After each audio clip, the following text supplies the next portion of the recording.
Hello नमस्कार, जय हिंद, वंदे मातरम। आप देख रहे हैं जियो न्यूज और हम आपके लिए लेकर आए हैं देश दुनिया की, आपके राज्य शहर की सिलेक्टेड काम की फटाफट बड़ी खबरें। लेकिन उससे पहले यदि आपने हमारे चैनल को सब्सक्राइब नहीं किया है तो चैनल को सब्सक्राइब करके बेल नोटिफिकेशन ऑन करें और इस वीडियो को ज्यादा से ज्यादा लाइक और शेयर करें। बड़ी खबरें देखने से पहले आपके लिए आज का सवाल, उस भारतीय पक्षी का नाम क्या है जिसे भारत का राष्ट्रीय पक्षी घोषित किया गया है? ऑप्शन ए तोता, ऑप्शन बी मोर, ऑप्शन सी कोयल और ऑप्शन डी हंस। इस सवाल का जवाब हमें कमेंट करें और आप किस राज्य और शहर की ज्यादा खबरें देखना चाहते हैं हमें कमेंट करके बताएं ताकि हम आपके राज्य शहर की ज्यादा खबरें दिखा सकें। चलिए अब देखते हैं आज की फटाफट बड़ी खबरें। ईपीएफ ट्रांसफर अब ऑटोमेटिक होगा। नौकरी बदलते ही पीएफ बैलेंस 2-3 दिन में नए अकाउंट में आएगा। पहले इसमें महीनों लगते थे। नौकरी बदलने पर अब ईपीएफ ट्रांसफर के लिए फॉर्म भरने या फिर इंतजार करने की जरूरत अब नहीं होगी। ईपीएफओ ने अब ऑटोमेटिक ट्रांसफर सिस्टम शुरू कर दिया है जो कि 2025 से पूरी तरह से लागू हो जाएगा और इससे करोड़ों कर्मचारियों का पीएफ बैलेंस अपने आप नए एम्प्लॉयर के अकाउंट में ट्रांसफर हो जाएगा। पहले नौकरी बदलते ही कर्मचारियों को फॉर्म 13 भरना पड़ता था, फिर पुराने और नए एम्प्लॉयर से वेरिफिकेशन भी करवाना होता था। इसमें 1-2 महीने लग जाते थे। कई बार क्लेम रिजेक्ट भी हो जाता था या फिर इंटरेस्ट का नुकसान होता था। ईपीएफओ के डेटा के मुताबिक हर साल लाखों क्लेम पेंडिंग भी रहते थे। अब नए नियमों से ये सारी दिक्कतें खत्म हो जाएंगी। बता दें कि कर्मचारी नई जॉब अब ज्वाइन करेगा तो नया एम्प्लॉयर यूएएन लिंक करेगा। ईपीएफओ पोर्टल पर आधार और केवाईसी से ऑटोमेटिक वेरिफिकेशन होगा। पुराना पीएफ बैलेंस से डायरेक्ट नए अकाउंट में ट्रांसफर हो जाएगा। बता दें कि इस पर कोई भी पेपर वर्क नहीं होगा और ट्रांसफर 3 से 5 दिनों में अपने आप पूरा हो जाएगा। मेन कंडीशन इसमें यह है कि यूएएन एक्टिवेट होना चाहिए और आधार से लिंक होना चाहिए। छत्तीसगढ़ में बिना ट्रेड लाइसेंस के अब नहीं चला पाएंगे दुकान। गुमटी से लेकर मॉल की दुकानें तक इसमें शामिल। 10 से 30 हजार रुपए तक सालाना लगेंगे। 192 निकायों में नियम लागू होगा। छत्तीसगढ़ में अब गुमटी से लेकर मॉल तक की दुकानों को ट्रेड लाइसेंस लेना अनिवार्य हो गया है। राजपत्र में इसकी अधिसूचना भी जारी हो गई है। अगर कोई ये लाइसेंस नहीं लेता है तो अब दुकान नहीं चला पाएगा। नगरीय प्रशासन विभाग ने 192 निकायों में ट्रेड लाइसेंस का नियम लागू कर दिया है। इस नियम में नगर निगम, नगरपालिका और नगर पंचायतों के लिए सड़क और बाजार के आधार पर 3 कैटेगरी में रेट भी जारी किए गए हैं। इसके साथ ही अब हर 2 साल में इन रेट में 5% की वृद्धि भी की जाएगी। और यही नहीं, दुकानदार अब 10 साल का शुल्क एक ही बार में जमा कर सकेंगे। नगर निगम में अधिकतम शुल्क 30,000, पालिका में 20 और पंचायत में 10,000 रुपए सालाना तय किया गया है। बता दें कि अब तक 45 निकायों में ही ट्रेड लाइसेंस की व्यवस्था थी। सभी निकायों के रेट भी अलग अलग थे। 99% दुकानदार श्रम विभाग से गुमाश्ता लेकर काम करते थे, जबकि ट्रेड लाइसेंस सिर्फ वही लेते थे जिन्हें बैंक से लोन लेना होता था। संसद का विंटर सेशन 1 से 19 दिसंबर तक 15 बैठकें होंगी। मानसून सत्र के दौरान धनखड़ ने इस्तीफा दिया था। एसआईआर पर हंगामा हुआ। संसद का शीतकालीन सत्र विंटर सेशन 1 दिसंबर से 19 दिसंबर तक चलेगा। 19 दिन में पूरे सत्र के दौरान 15 बैठकें होंगी और केंद्रीय संसदीय कार्य मंत्री किरण रिजिजू ने सोशल मीडिया प्लेटफॉर्म एक्स पर इसकी जानकारी दी है। रिजिजू ने बताया कि राष्ट्रपति द्रौपदी मुर्मू ने संसद सत्र बुलाने के प्रस्ताव को मंजूरी दे दी है। इससे पहले 21 जुलाई से 21 अगस्त तक संसद का मानसून सत्र चला था और सत्र के पहले दिन राज्यसभा के तत्कालीन उपसभापति जगदीप धनखड़ ने इस्तीफा दे दिया। फिर पूरा सत्र बिहार में स्पेशल इंसेंटिव रिवीजन एसआईआर को लेकर विपक्ष के हंगामे की भेंट चढ़ गया था। मानसून सत्र में कुल 21 बैठकें हुई हैं। लोकसभा में 120 घंटे चर्चा का समय निर्धारित था, लेकिन सिर्फ 37 घंटे ही कार्यवाही चली थी और राज्यसभा में सिर्फ 41 घंटे चर्चा हुई। लोकसभा राज्यसभा में कुल 27 बिल पास हुए थे। गिरफ्तार पीएम सीएम को हटाने वाला संविधान संशोधन बिल सबसे ज्यादा चर्चा में रहा था। इसे जेपीसी के पास भेजने का प्रस्ताव पारित हुआ था। सुप्रीम कोर्ट बोला, प्रॉपर्टी खरीदने बेचने का सिस्टम 300 साल पुराना है। इससे प्रॉपर्टी खरीदना सदमे जैसा। हमें नए ढंग से सोचना होगा, विकल्प तलाशने होंगे। सुप्रीम कोर्ट ने जमीन की रजिस्ट्री और जमीन के मालिकाने के ढांचे में यहां बुनियादी सुधार की जरूरत बताई है। कोर्ट ने कहा कि ब्रिटिश राज के समय के कानूनों पर टिके मौजूदा ढांचे में भ्रम, अकुशलता और बड़े स्तर पर मुकदमे पैदा किए हैं। जस्टिस पीएस नरसिम्हा और जस्टिस जॉय माल्या बागची की बेंच ने सुझाव दिया है कि ये समस्याएं खत्म करने के लिए सरकार ब्लॉकचेन जैसी टेक्नोलॉजी इस्तेमाल करने पर विचार करे। इसके साथ ही विधि आयोग को इस पर विस्तृत अध्ययन करने को कहा गया है। आयोग से केंद्र, राज्य सरकारों, विशेषज्ञों और अन्य वंचित पक्षों से राय शुमारी करके रिपोर्ट सौंपने को कहा गया है। बिहार चुनाव में पीएम बोले, बिहार का बच्चा रंगदार नहीं बन सकता। राहुल गांधी पर निशाना। कहा कुछ लोग इस चुनाव में डूबने की प्रैक्टिस कर रहे। प्रधानमंत्री नरेंद्र मोदी ने सीतामढ़ी में जनसभा को संबोधित किया। उन्होंने कहा कि पहले चरण में मतदान में जंगल राज वालों को 65 वोल्ट का झटका लगा है। चारों तरफ चर्चा है कि बिहार के नौजवानों ने विकास और एनडीए को चुना है। पीएम ने कहा कि राजद के मंचों पर मासूम बच्चों से कहलवाया जा रहा है कि वे रंगदार बनना चाहते हैं। उनके चुनाव प्रचार के गाने नारे सुनकर कांप जाएंगे। बिहार का बच्चा रंगदार नहीं बन सकता, हमारा बच्चा इंजीनियर बनेगा, डॉक्टर बनेगा, वकील बनेगा। पीएम ने कांग्रेस सांसद राहुल गांधी पर भी निशाना साधा। उन्होंने कहा कि एक समय था जब बिहार दूसरे राज्यों से मछली मंगाता था, लेकिन एनडीए सरकार में बिहार दूसरे राज्यों को मछली भेजने लगा है। अब बड़े बड़े लोग भी अब यहाँ की मछलियाँ देखने के लिए आ रहे हैं, पानी में डुबकी लगा रहे हैं। कुछ लोग तो बिहार के विधानसभा चुनाव में डूबने की प्रैक्टिस भी कर रहे हैं। डायबिटीज मोटापे से जूझ रहे लोगों को अमेरिकी वीजा मिलना मुश्किल, सरकार पर बोझ कम करना है मकसद। हेल्थ, उम्र, फाइनेंशियल स्टेटस जांचेंगे अधिकारी। डायबिटीज, मोटापा और कैंसर जैसी बीमारियों से जूझ रहे लोगों के लिए अब अमेरिका में प्रवेश पाना मुश्किल हो सकता है। अमेरिकी विदेश विभाग ने दुनिया भर के अमेरिकी दूतावासों और वाणिज्य दूतावासों को निर्देश दिया है कि वे गंभीर स्वास्थ्य समस्याओं वाले लोगों को अमेरिका आने या फिर रहने की अनुमति न दे। यह नियम पब्लिक चार्ज यानी सार्वजनिक बोझ नीति पर आधारित है, जिसका मकसद ऐसे अप्रवासियों को रोकना है जो कि अमेरिकी सरकारी संसाधनों पर निर्भर हो सकते हैं। और इनमें वीजा अधिकारियों को सलाह दी गई है कि वे आवेदकों के हेल्थ, उम्र और फाइनेंशियल स्टेटस की जांच करें। अगर कोई व्यक्ति भविष्य में महंगी चिकित्सा देखभाल या फिर सरकारी सहायता पर निर्भर होने की संभावना रखता है तो उसका वीजा रिजेक्ट कर दिया जाएगा। अधिकारियों को निर्देश दिया गया है कि आवेदक के स्वास्थ्य को ध्यान में रखना जरूरी है। चिकित्सा स्थितियां जैसे कि हृदय रोग, सांस की दिक्कत, cancer, diabetes, metabolic disease, neurological disease और मानसिक स्वास्थ्य समस्याएं लाखों डॉलर की देखभाल की जरूरत पैदा कर सकती है और ऐसे लोगों को अमेरिका में प्रवेश न दिया जाए। मेरे पिता मोदी से ज्यादा 400 सीटें लाकर पीएम बने। पूर्णिया में प्रियंका गांधी बोली, अडानी अंबानी की शादियों में हाथ जोड़े दिखते हैं मोदी। प्रधानमंत्री नरेंद्र मोदी पर प्रियंका गांधी ने पूर्णिया में निशाना साधा। यहां पर एक जनसभा को संबोधित करते हुए प्रियंका ने कहा कि कांग्रेसी सरकारों की मानसिकता अलग थी। बड़े बड़े प्रधानमंत्री गाँव जाते थे, मोदी जी की तरह चीन और पेरिस जाकर राष्ट्रपतियों से हाथ नहीं मिलाते थे। कांग्रेस के शासन में प्रधानमंत्री गांव में किसानों से ये पता करते थे कि तुम्हारा गुजारा कैसे चल रहा है, तुम खेती से कमा पा रहे हो या नहीं, क्या मैं कुछ कर सकता हूँ। मैं खुद अपने पिताजी के पीछे पीछे अमेठी में गांव में गई थी। मेरे पिता 400 सीट लाकर देश के प्रधानमंत्री बने थे, मोदी जी से ज़्यादा सीटें थी। और प्रियंका गांधी ने इसके साथ ही कहा कि मोदी जी ने कहा था कि आपके कर्जा माफ़ किए जाएंगे, मगर आज तक किसानों के कर्ज माफ़ नहीं किए गए। अडानी और अंबानी के कर्ज माफ़ होते हैं जिनके पास पहले से हजारों करोड़ रुपए हैं। मोदी जी गाँव में नहीं दिखते, मगर अडानी और अंबानी के परिवारों की शादियों में हाथ जोड़ते हुए नजर आते हैं। समस्तीपुर में सड़क पर डली मिली वीवीपैट की पर्चियां, प्रशासन बोला जांच के बाद होगी एफआईआर। आरजेडी ने पूछा क्या चोर आयोग इस पर जवाब देगा। समस्तीपुर के सराय रंजन विधानसभा क्षेत्र के केएसआर कॉलेज के पास सड़क पर भारी संख्या में वीवीपैट की पर्चियां मिली हैं। इस मामले में इलेक्शन कमीशन ने एक्शन लिया है और 2 कर्मचारियों को हटा दिया गया है। प्रशासन ने भी इस मामले में जाँच के आदेश दिए हैं। इसके साथ ही कहा गया है कि जाँच में जो भी दोषी पाया जाएगा उसके खिलाफ एफआईआर होगी। इससे मतगणना पर कोई असर नहीं पड़ेगा। आरजेडी ने सोशल मीडिया एक्स पर एक वीडियो शेयर किया। इसके साथ ही लिखा कि समस्तीपुर के सराय रंजन विधानसभा क्षेत्र के केएसआर कॉलेज के पास सड़क पर भारी संख्या में ईवीएम से निकलने वाली वीवीपैट की पर्चियां फेंकी हुई मिली हैं। कब, कैसे और क्यों, किसके इशारे पर इन पर्चियों को फेंका गया, क्या चोर आयोग इसका जवाब देगा? क्या यह सब बाहर से आकर बिहार में डेरा डाले लोकतंत्र के डकैत के निर्देश पर वोट चोरी किया जा रहा है? अमेरिका में 40 एयरपोर्ट्स पर 5000 उड़ानें रद्द। शटडाउन की वजह से स्टाफ नहीं मिल रहा, कर्मचारी बिना सैलरी के काम कर रहे हैं। अमेरिका में शटडाउन हुए 38 दिन बीत चुका है और इसका सबसे ज्यादा असर हवाई यात्रा पर पड़ रहा है। यहाँ पर शुक्रवार को 5000 से अधिक उड़ानें रद्द या फिर विलंबित हुई हैं।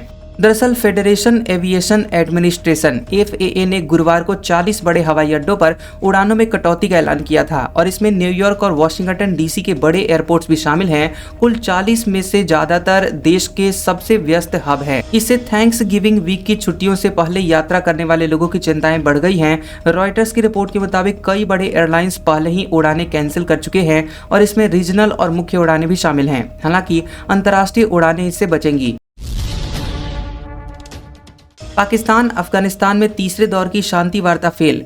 तालिबान प्रवक्ता बोले, पाकिस्तान का गैर जिम्मेदाराना रवैया, हमला किया तो मुंहतोड़ जवाब देंगे। पाकिस्तान और अफगानिस्तान के बीच शांति वार्ता का तीसरा दौर किसी समझौते के बिना खत्म हो गया।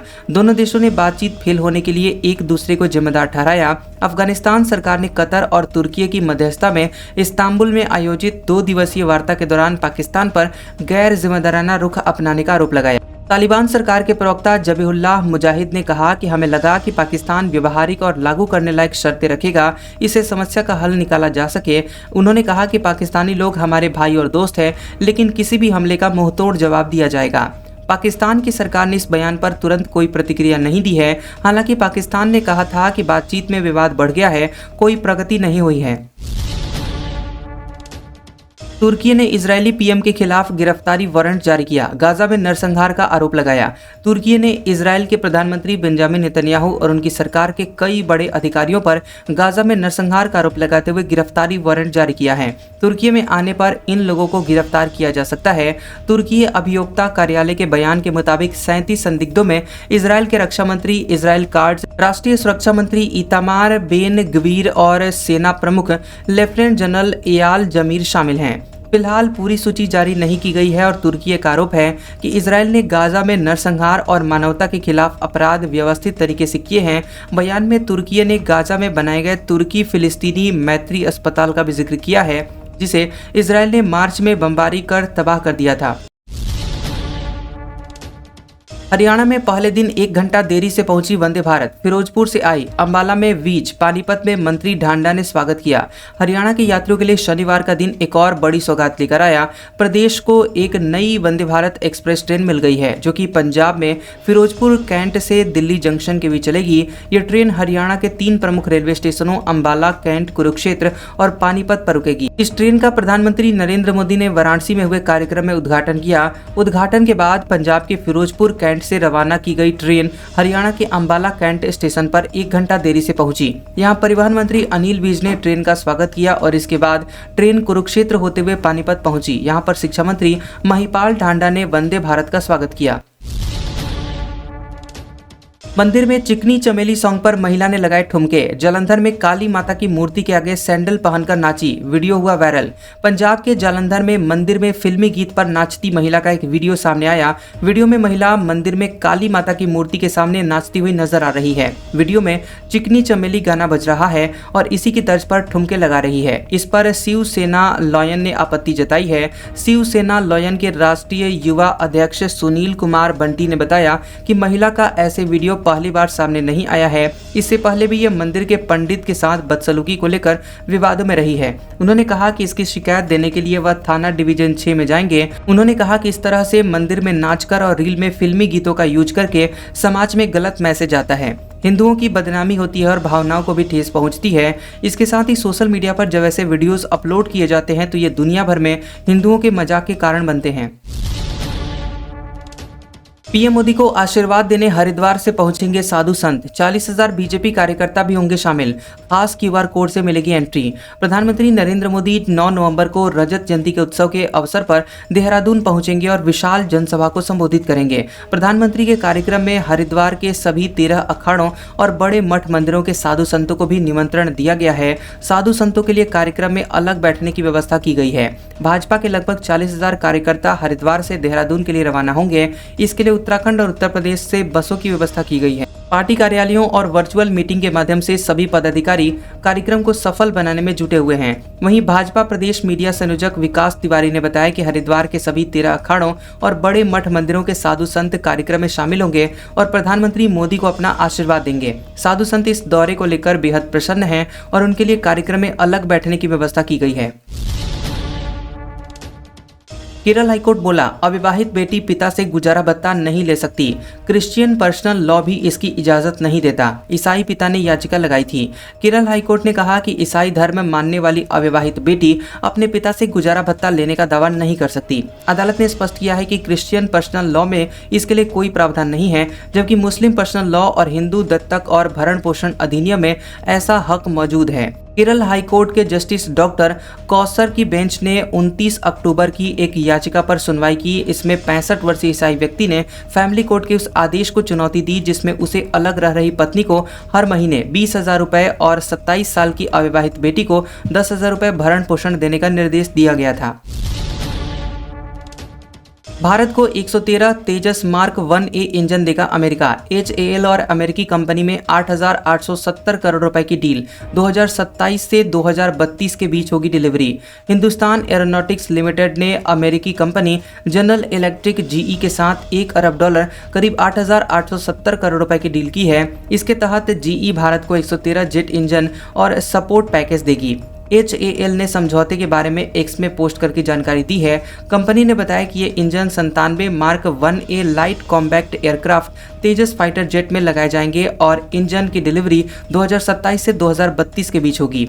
दरअसल केंद्रीय रक्षा मंत्रालय ने 25 सितंबर को HAL के साथ 62,370 करोड़ रुपए की डील की थी। इसके तहत HAL भारतीय वायुसेना के लिए 97 LCA तेजस मार्क 1A लड़ाकू विमान बनाएगा।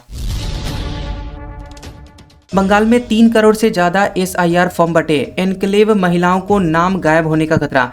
सुप्रीम कोर्ट तमिलनाडु सरकार की याचिका सुनने को तैयार। देश में 12 राज्यों और केंद्र शासित प्रदेशों में वोटर लिस्ट का रिवीजन SIR 4 नवंबर से शुरू हो चुकी है।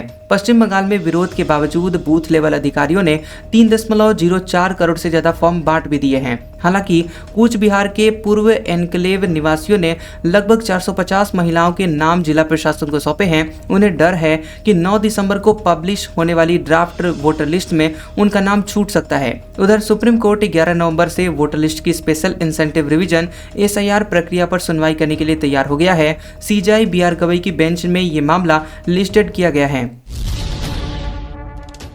चैंपियन बनने से महिला क्रिकेटरों की ब्रांड वैल्यू 50% बढ़ी। जेमिमा की वैल्यू 1.5 करोड़, शेफाली की 1 करोड़ से ज्यादा हो गई। वर्ल्ड कप जीतने के बाद भारत की महिला क्रिकेट टीम के प्लेयर्स की ब्रांड वैल्यू में 50% से ज्यादा का इजाफा हो गया है। PTI की रिपोर्ट के मुताबिक टॉप परफॉर्मर्स जैसे स्मृति मंधाना, शेफाली वर्मा और जेमिमा रोड्रिग्स को अब इंडिविजुअल एंडोर्समेंट डील्स 1 करोड़ रुपए से ऊपर मिलने की उम्मीद है। कई ऐसे ब्रांड्स हैं जो इन्हें अपने कैंपेन का चेहरा बनाना चाहते हैं। इनमें कार कंपनियों से लेकर bank, FMCG, athleisure, lifestyle, beauty, personal care और एजुकेशन कंपनियां शामिल हैं। टॉप महिला क्रिकेटर्स अब उस स्पेस में भी एंटर कर रही हैं जो पहले मेल डोमिनेटेड माने जाते थे। साय कैबिनेट की बैठक 14 नवंबर को। धान खरीदी, जनजाति गौरव दिवस की तैयारियों के साथ शीतकालीन सत्र की तारीख पर हो सकती है चर्चा।